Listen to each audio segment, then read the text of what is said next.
नमस्कार मित्रांनो, welcome to the master class of the industry ready professional programme. What do you mean by the industry ready professional program? Or what do you mean by the word industry ready? See, आपण 3 वर्ष असो किंवा आपल्या 4 वर्षाचा अभ्यासक्रम असो, तो आपण कंप्लीट करून खूप कष्टाने आपण डिग्री कमवतो. आपले मार्कशीट सुद्धा खूप हेवी असतात. हेवी म्हणजे त्याच्यामध्ये मार्क्स छान असतात, बरोबर. पण आपण चांगले मार्क मिळवले आणि आपली डिग्री आपण मिळवली म्हणजे आपण इंडस्ट्री रेडी झालो असा याचा अर्थ होतो का? तर नाही. काही मुलांसाठी होत असेल, कारण ते पहिल्यापासून त्या फ्लो मध्ये असतात, ते कम्युनिकेशन मध्ये एक्सपर्ट असतात, ते सॉफ्ट स्किल मध्ये एक्सपर्ट असतात, त्यांनी वेळेच्या आधी पावलं उचललेली असतात, म्हणून काही मुलांसाठी योग्य आहे. पण 95% मुलं 95% मुलं, हे मी नाही सांगत, हा एक सर्वे सांगतो. These 95% students stay in the comfort zone during their college tenure. आणि ह्याचा परिणाम असा होतो की जेव्हा तुम्ही डिग्री कंप्लीट करता तेव्हा बाहेर गेल्यानंतर कॉलेजच्या गेटच्या, मी म्हणतोय कॉलेजच्या गेटच्या बाहेर गेल्यानंतर जे बाहेरचं जग आहे ते तुमच्या मार्कशीटवर किंवा ते तुमच्या डिग्रीवर चालत नाही, कारण त्यांना तुम्ही माहीतच नाही आहात.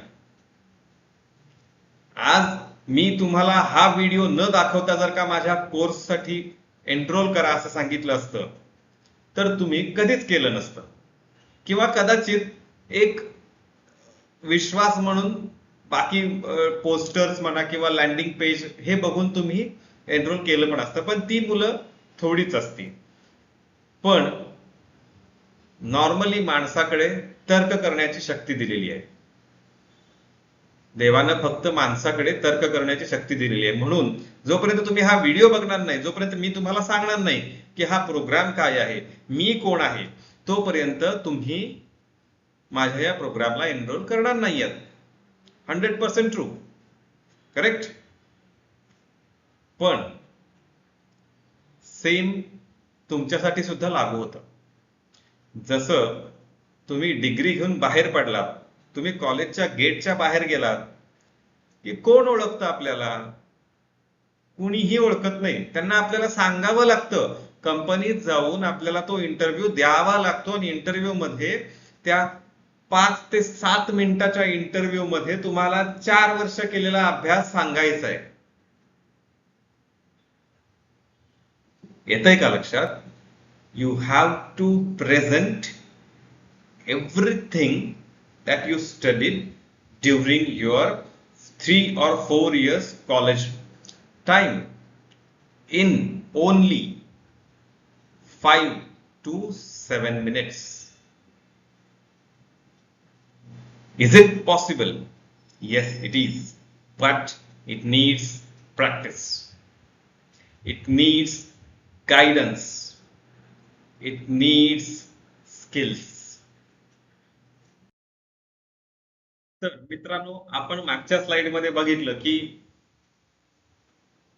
मार्क्स किंवा डिग्री हातात असणं म्हणजे इंडस्ट्री रेडी नव्हे, तर त्या डिग्रीचा, त्या नॉलेजचा इम्प्लिमेंटेशनचा जो प्लॅन आहे तो आपल्याकडे असेल तर आपण इंडस्ट्री रेडी प्रोफेशनल होणार आहोत, बरोबर.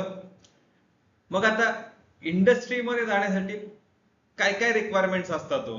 तर पहिली रिक्वायरमेंट अशी आहे की तुमचे मार्क्स चांगले असले पाहिजेत, किमान 70 ते 90% असले तरी उत्तम भाग आहे. म्हणजे मार्क्स चांगलं असणं हे महत्वाचं आहे. पण हे कुठपर्यंत महत्वाचं आहे? त्या इंटरव्ह्यूच्या रूमच्या दारापर्यंतच महत्वाचं आहे. कारण तिथपर्यंत तो इंटरव्ह्यूअर तुम्हाला ओळखत नाहीये आणि त्यानं तुम्हाला एक्झामिन सुद्धा केलेलं नाहीये. त्याच्यामुळे त्याला फक्त एवढंच माहितीये की ह्या मुलग्याला एवढे एवढे पर्सेंट पडलेले आहेत, मग ह्याला इंटरव्ह्यूला बोलवून घ्या. पर्सेंटेज पडलेत म्हणजे ह्याच्याकडे नॉलेज आहे, ही त्याची प्रामाणिक काय म्हणू शकतो आपण, भावना असते. पण आत गेल्यानंतर तो फक्त मार्क्स विचारून सोडेल का हो? तो ते मार्क्स जे तुम्हाला मिळालेले आहेत त्या मार्क्सचं रिइव्हॅल्युएशन करतो. मग एक प्रश्न विचारतो आता, खरी परीक्षा कधी असते? When is the real exam? प्रत्येक वर्षाची फायनल एक्झाम असते, ती खरी एक्झाम आहे का? फायनल इयरची फायनल एक्झाम आहे, ती खरी एक्झाम आहे का? एक्सटर्नल वायवा झाली, ती खरी एक्झाम आहे का? नाही. जो इंटरव्ह्यू असतो ना, that is the real exam. कारण तिथं नो वन कॅन चीट. जर उत्तर दिलं तरच व्हॅलिडेट होणार आहे की तुमचे जे 70% मार्क तुमच्या मार्कशीटवर दिसत आहेत ते खरे आहेत. पण ह्याच्यामध्ये एक ट्विस्ट असतो. बऱ्याच विद्यार्थ्यांना 70 नाही 80-85% असतात. फक्त त्यांना स्वतःला प्रेझेंट करता येत नाही.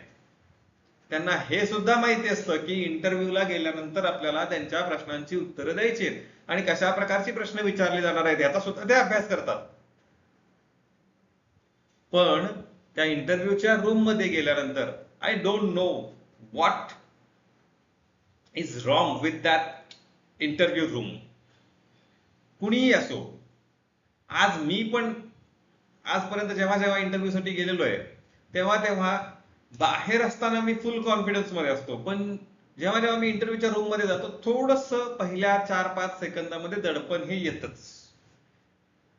मग मेरा 4-5 सेकंद म्हटलं, 4-5 सेकंदानंतर त्या दडपणाला आपण हरवायचंय की त्या दडपणाकडून आपण हारायचंय हे आपल्या हातात आहे.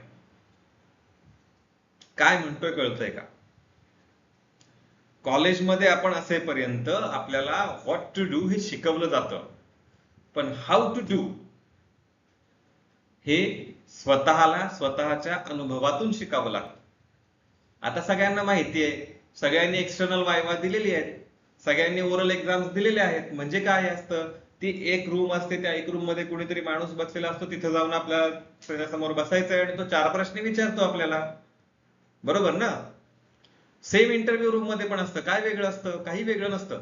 पण तिथं आपल्याला माहितीये की आपण कॉलेजमध्ये आहोत, काही एखादी गोष्ट चुकली जरी, एखाद्या प्रश्नाचं उत्तर आपल्याला नाही जरी सांगता आलं तरी आपले प्रोफेसर आहेत जे आपल्याला सांभाळून घेणार आहेत, जे आपले गुरुजी आहेत ते आपल्याला सांभाळून घेणार आहेत. पण तेच त्या इंटरव्ह्यू रूम मध्ये जेव्हा आपण जातो तेव्हा आपल्याला माहित असतं की आपणच आहोत, फक्त दुसरं कुणीही नाहीये आपल्याला सपोर्ट करण्यासाठी. कारण आज इथं जर का मी नाही उत्तर दिलं तर मला इथे हा जॉब मिळणार नाहीये. येतंय का लक्षात? त्याच्यामुळं आपण ह्या पूर्ण प्रोग्राम मध्ये how to do, how to execute वर फोकस करणार आहोत. कारण व्हॉट टू डू तुम्ही सगळेजण शिकलेले आहात आतापर्यंत. आता तेच जे शिकलाय ते कसं करायचं हे आपण शिकणार आहोत. आणि मेन ट्विस्ट तेव्हाच असतो जेव्हा तुम्ही तुमच्या एका कंपनीमध्ये, एखाद्या इंडस्ट्रीमध्ये पहिलं पाऊल ठेवता आणि पहिला 1 महिना जेव्हा जातो तेव्हा तुम्हाला हे लक्षात येतं की जे आपण टेक्निकल स्किल घेतलेलं आहे ते फक्त 20% ऑफ द गेम आहे. म्हणजे असं नाही ते चुकीचं आहे, कारण ते असल्याशिवाय पुढची स्टेप येणार नाही. ही पहिली स्टेप आहे, पण त्या पहिल्या स्टेपचं जे काही महत्व आहे ते आपल्याला जे वाटतंय की आज 200% आहे ते फक्त 20%च असतं. बाकी 80% तुमच्या परफॉर्मन्सवर डिपेंड असतं. तुम्ही ते 20%चं जे नॉलेज आहे, ते 20% नॉलेज आहे ते तुम्ही कसं वापरता ह्याच्यावर डिपेंड असतं. एखादी चूक झाली आपली कॉलेजमध्ये असताना तर फार फार तर काय होतं, मार्क्स कमी पडतील, त्याच्यापेक्षा काही नाही होणार. एखादा एक्सपेरिमेंट चुकला, काही त्याच्यासाठी आपण वापरलेले केमिकल वाया जातील, मार्क्स कमी पडतील. पण ती चूक जर आपण इंडस्ट्रीमध्ये केली तर एक प्रोडक्ट बनण्यासाठी किमान तो प्रोडक्ट 5 ते 6 डिपार्टमेंट मधून आलेला असतो फायनल व्हायला, आणि जर तिथं चूक झाली तर 5 ते 6 डिपार्टमेंटचे कष्ट वाया जातात. त्याच्यामुळं आज प्रत्येक इंडस्ट्री झिरो डिफेक्ट माइंडसेटनं काम करायचा प्रयत्न करतेय. ऑपरेशनल एक्सलन्स नावाची नवीन कॉन्सेप्ट प्रत्येक इंडस्ट्री इम्प्लिमेंट करण्याचा प्रयत्न करत आहे. तर आपण ह्या प्रोग्राम मध्ये नुसतं इंग्लिश बोलायला किंवा प्रेझेंट करायला शिकणार नाही आहोत, तर आपण झिरो डिफेक्ट माइंडसेट वर सुद्धा काम करणार आहोत. आपण लीन सिक्स सिग्मा आणि 5S या महत्वाच्या कॉन्सेप्टचे बेसिक सुद्धा समजून घेणार आहोत. मग आता आपण चांगल्या कॉलेजमध्ये शिकतो आहोत, आपल्याकडे बेस्ट प्रोफेसर्स आहेत जे आपल्याला टेक्निकल सब्जेक्ट शिकवत आहेत. त्याच्यामुळे आपला जो पहिला बॅरियर आहे, जो टेक्निकल नॉलेजचा बॅरियर आहे, तो आपण ओव्हरकम केलेला आहे. पण आता जे नॉलेज आपण त्यांच्याकडून घेतलं, जे बेस्ट टीचर्स आपल्याकडे आहेत, बेस्ट प्रोफेसर्स आपल्याकडे आहेत, त्यांच्याकडून आपण सगळं नॉलेज घेतलं, पण तेच नॉलेज कम्युनिकेट करावं लागेल, तेच नॉलेज इम्प्लिमेंट करावं लागेल. त्यासाठी जे महत्वाचं जे बॅरियर आहे आपल्या आणि त्या सक्सेसच्या लाईन मध्ये, ते आहे कम्युनिकेशन बॅरियर. हे पहिलं बॅरियर आहे. टेक्निकल स्किल्सचं होऊन जाईल बॅरियर ओव्हरकम, कारण तिथे आपले बेस्ट प्रोफेसर्स आपल्यासोबत आहेत. पण व्हॉट अबाउट कम्युनिकेशन बॅरियर?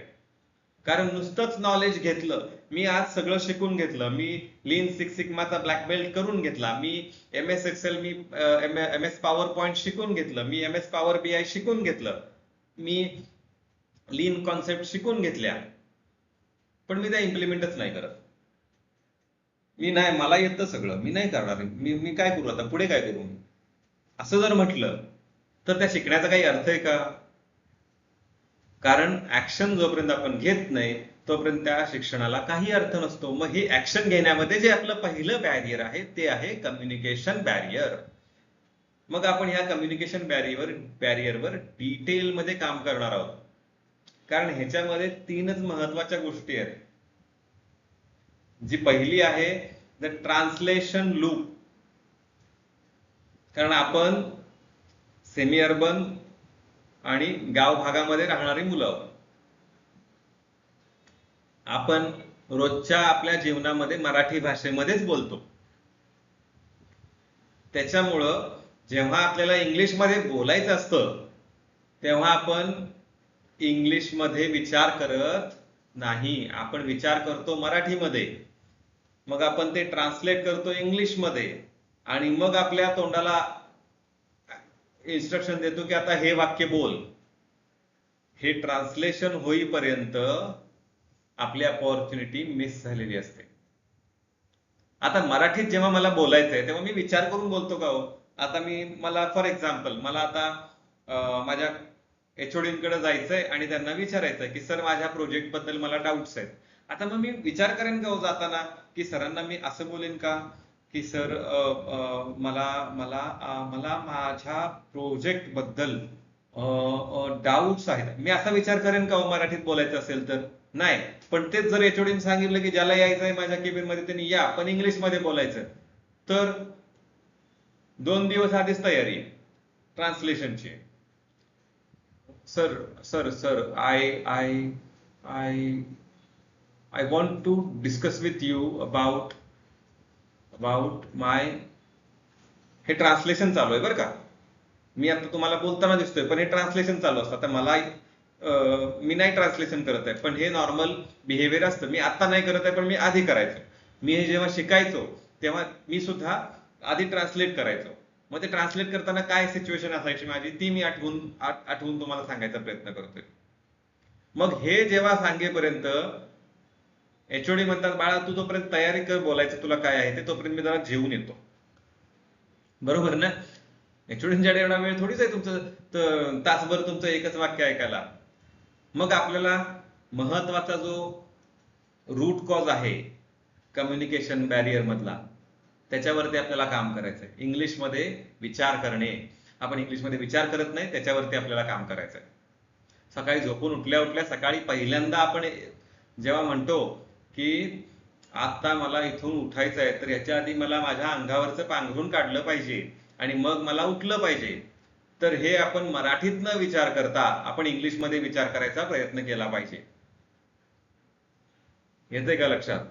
त्याच्यामुळं आपण जे रूट कॉज आहे इंग्लिशमध्ये न विचार करणं, ह्याच्यावर आपण काम करणार आहोत. दुसरं आहे इंटरव्ह्यू फ्रीज. मी मगाशी आपण बोललो या विषयावरती. तुमची ओरलची रूम कॉलेजमधली, ओरल इंटरनल असो एक्सटर्नल असो, ती रूम आणि इंटरव्ह्यू रूम यामध्ये फरक काय आहे हे आपण मगाशी बघितलेलं आहे. त्याच्यामुळे मी आता त्याच्यावरती जास्त वेळ देत नाही. आणि कॉन्फिडन्स क्रायसिस. कॉन्फिडन्स क्रायसिस म्हणजे काय हो? So I was make a mistake in grammar and my pronunciation will be wrong, so my impression will be down. काय प्रॉब्लेम आहे? आपण मराठी आहोत, आपले प्रोनाउन्सिएशन त्या पद्धतीचेच असणार आहेत. आपण अमेरिकेत जन्माला नाही आलेलो आहोत, आपण मराठी भाषा शिकलेलो आहोत, इंग्रजी भाषा आपण शाळेत आल्यानंतर शिकलेलो आहोत. त्याच्यामध्ये ग्रॅमॅटिकल मिस्टेक्स होतील आपल्या, पण त्या ग्रॅमॅटिकल मिस्टेक्स वरती आता होतील म्हणून ते सोडून द्यायचं नाहीये, त्याच्यावरती आपल्याला काम करायचंय. आपण कशा पद्धतीने त्या मिस्टेक्स होऊ नाही द्यायच्या ह्याच्यावर आपण काम करायचंय. आणि ते आपण काम केलं की हा जो कॉन्फिडन्स क्रायसिस आहे हा निघून जातो. मेजर पॉइंट असा असतो, मी जर पुढे जाऊन बोललो आणि ग्रॅमॅटिकल काही मिस्टेक झाली तर सगळे माझ्याकडे बघून हसणार आणि सगळे माझ्यावरती फीडबॅक देणार की ह्याला काहीच येत नाही. अहो, जो हसतोय त्याला सुद्धा काही येत नसतं, हा फॅक्ट आहे. त्याच्यामुळं कॉन्फिडन्स क्रायसिस वरती सुद्धा आपण काम करणार आहोत. कशा मिस्टेक्स आपण ओव्हरकम करायच्या, हा सुद्धा एक दिवसाचा पूर्ण टॉपिक असणार आहे. तर आता मगापासून एक 10-15 मिनिटं झाली असतील आता मी बोलतोय, पण हा कोण आहे माणूस आणि हा काय एवढं ज्ञान द्यायचा प्रयत्न करतोय, का बोलतोय हा एवढं चांगलंच बोलतोय, पण का बोलतोय आणि कोण आहे हा माणूस? तर नमस्कार, माझं नाव नितीन तोडकर आणि मी सुद्धा तुमच्यापैकीच एक होतो. 10 ते 13 वर्षामागे मी सुद्धा तुमच्यापैकीच एक होतो, ज्याच्या खुर्चीला गम लावलेला असायचा. एखादा प्रोग्राम चालू असेल तर त्या आपण खुर्च्यांमध्ये बसलो असतो, पुढे त्या खुर्च्यांना गम लावलेला असतो. आणि जेव्हा समोरचा वक्ता किंवा समोरचा स्पीकर आपल्याला विचारतो, do you have any doubts, तेव्हा कोणीही उठत नाही, कारण सगळेजण त्या कम्फर्ट झोनच्या गमनं चिकटून बसलेले असतात. मी सुद्धा तसाच होतो. पण वेळीच लक्षात आलेल्या गोष्टी आहेत. माझ्या प्रोफेसर्सचं मार्गदर्शन असेल त्यासाठी, माझ्या इंडस्ट्री मेंटॉर्सचं मार्गदर्शन असेल त्याच्यासाठी, त्या मार्गदर्शनामुळे वेळीच या गोष्टी कळल्या की फक्त मी म्हणायचो मी डिस्टिंक्शन पास आहे, डिस्टिंक्शन मिळवलंय डिग्रीमध्ये, डिप्लोमामध्ये पण डिस्टिंक्शन मिळवलंय, पण हे उपयोगाचं नाहीये काही, कारण ते डिस्टिंक्शन दाखवावं सुद्धा लागतं. ते डिस्टिंक्शन एकदा मिळवून झालंय, पण इंडस्ट्रीमध्ये जर सर्व्हाइव्ह करायचं असेल तर रोज डिस्टिंक्शन मिळवावं लागतं. मग वेळीच पावलं उचलली गेली आणि आज मी तुमच्या समोर नितीन राजेंद्र तोडकर म्हणून बोलायला तयार आहे. नाहीतर एवढं बोलणं सुद्धा माझ्याच्यानं शक्य नव्हतं एकेकाळी. मग आता मी काय काम करतोय, तर मी फाउंडर आहे बिहाइंड द सीन्स प्रो या फर्मचा. आणि या फर्म अंडर आपण जो गॅप आहे स्टुडंट आणि इंडस्ट्री रेडी प्रोफेशनल, हा गॅप ब्रिजिंग करायचा प्रयत्न करतोय. ब्रिजिंग म्हणजे काय, तर मी तुम्हाला हाताला धरून तिकडं नाही नेऊन सोडणार आहे, मी तुम्हाला शिकवणार की तो ब्रिज कसा बांधायचा आहे. तुम्ही स्वतः तो ब्रिज बांधायचा आहे आणि मग तुम्ही तिकडे जायचंय. मी तुम्हाला माझ्या ब्रिज वरून घेऊन जाणार नाहीये, कारण जोपर्यंत आपण स्वतः तो ब्रिज बांधणार नाही, जोपर्यंत आपण स्वतः तो पूल बांधणार नाही, तोपर्यंत आपल्याला सक्सेस मिळणार नाही. मी 10 वर्षे फार्मास्युटिकल इंडस्ट्रीमध्ये वेगवेगळ्या डोमेन्समध्ये, वेगवेगळ्या डिपार्टमेंट्समध्ये काम केलेलं आहे. मॅन्युफॅक्चरिंग मध्ये मी काम केलेलं आहे, शॉप फ्लोअर वरती सुद्धा मी काम केलेलं आहे, डॉक्युमेंटेशन मध्ये काम केलेलं आहे, क्वालिटी मॅनेजमेंट सिस्टम मध्ये काम केलेलं आहे, इन्व्हेस्टिगेटर म्हणून काम केलेलं आहे. मी खूप स्वतःला भाग्यवान समजतो. I consider myself highly fortunate that 2014 ते 2024 या 10 वर्षाच्या काळामध्ये मला नोकरी करायला मिळाली फार्मा इंडस्ट्रीमध्ये. कारण ह्या काळामध्ये मला पेपर बेस्ड आणि फुल्ली मॅन्युअल कंपनी पासून पेपरलेस फुल्ली ऑटोमेटेड कंपनी पर्यंतचा प्रवास बघायला मिळाला. मी तुम्हाला म्हटलं ब्रिज स्वतः बांधायचा आहे, तर तो हा ब्रिज मला बांधायला मिळाला. माझ्या स्किल्स सेटला मी प्रेझेंट करू शकलो आणि त्याच्यामुळे मला नवीन नवीन अपॉर्च्युनिटीज मिळू शकल्या. ऑटोमेशन प्रोजेक्ट्स मध्ये मला लीड करायचे अपॉर्च्युनिटीज मिळाली आणि त्याचा फायदा म्हणून आज आपण ही फर्म स्वतः एकटा चालवू शकतोय. मी माझी वेबसाईट स्वतः डेव्हलप करतो, मी माझे पोर्टल स्वतः डेव्हलप करतो, मी स्वतः मॅनेज करतो. या गोष्टी का करतो? तर मी माझे स्किल्स डेव्हलप केलेले आहेत आणि हेच मला आता माझ्या ह्या विद्यार्थ्यांना शिकवायचं आहे. जे विद्यार्थी, मी सुद्धा कोल्हापूरचा आहे, त्याच्यामुळं कोल्हापुरातल्या माणसांची इंग्रजी भाषा म्हणजे थोडी अवघडच, नाही का? सगळ्यांनाच माहिती आहे. कोल्हापुरातला माणूस मराठीच बोलणार 100%, आणि कोल्हापुरी भाषा पण एकदम झणझणीत असते, बरोबर?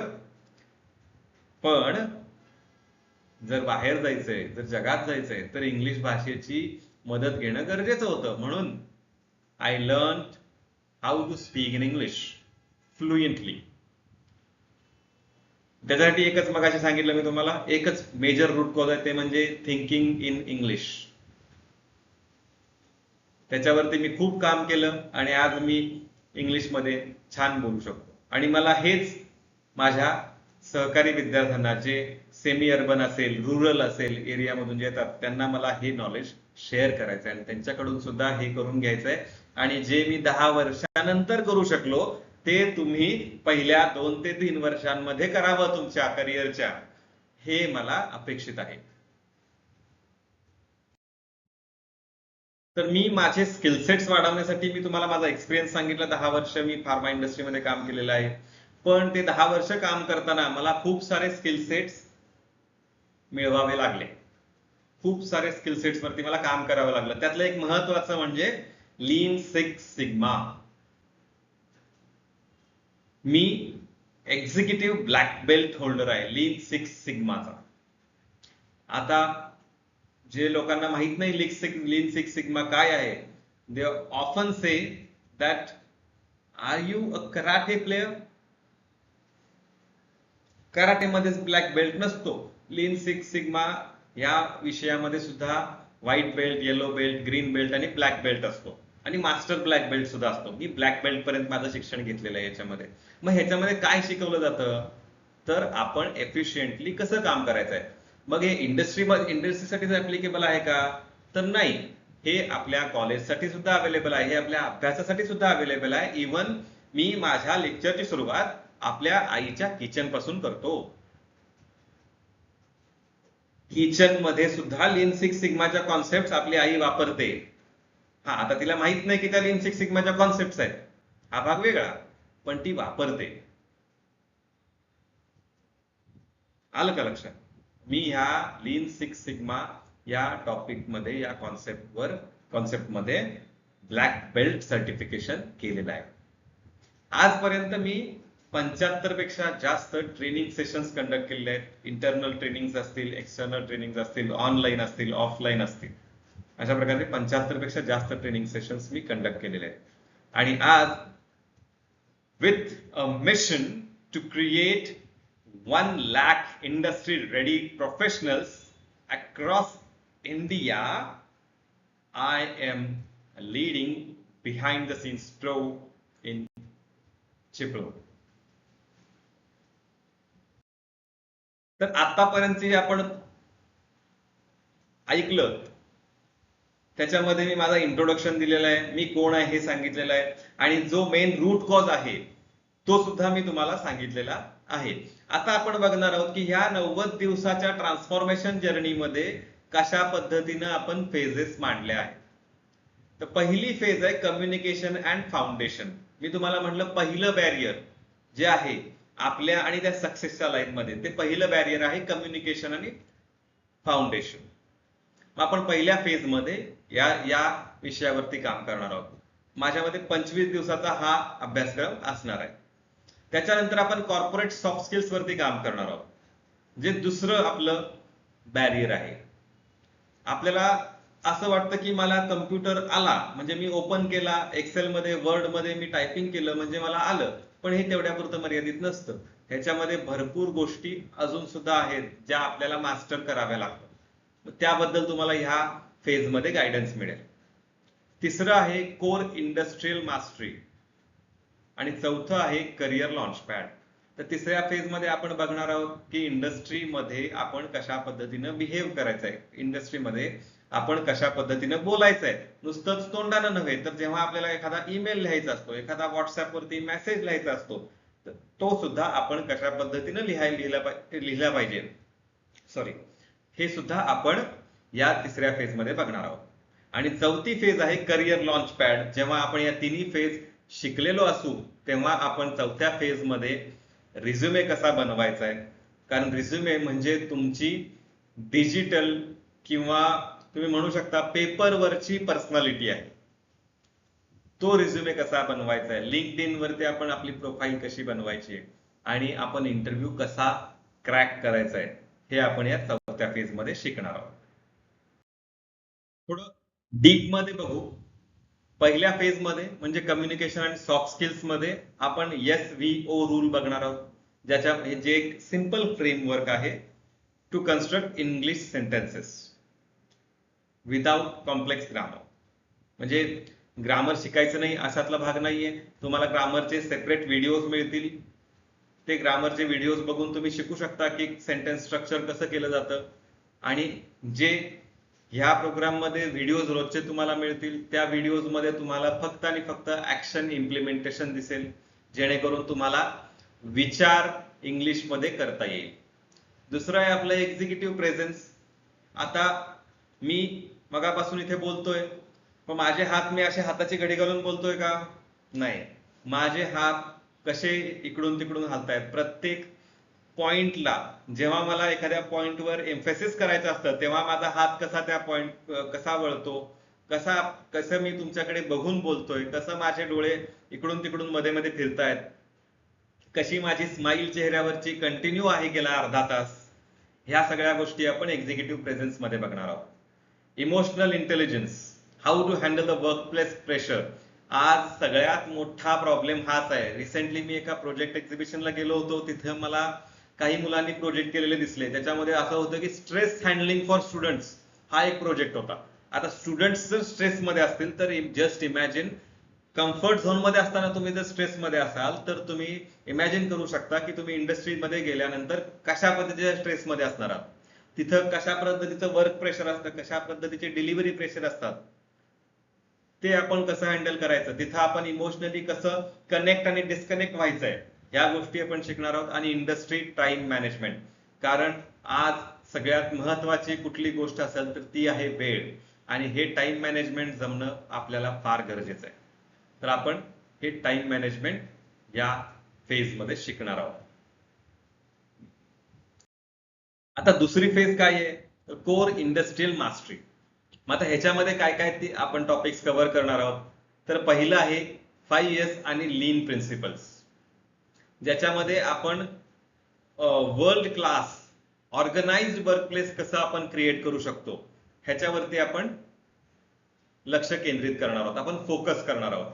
दुसरा विषय आहे सेफ्टी फर्स्ट, म्हणजे सेफ्टी ही कुठल्याही इंडस्ट्रीमध्ये तुम्ही असा, आता मी लॅपटॉपच्या समोर बसलोय आणि जर हा लॅपटॉप सेफ नसेल, जर हा लॅपटॉप मध्ये काही सेफ्टी फीचर्स नसतील आणि हा कंटिन्यू चार्जिंगला लागला तर हा सुद्धा फायर पकडू शकतो.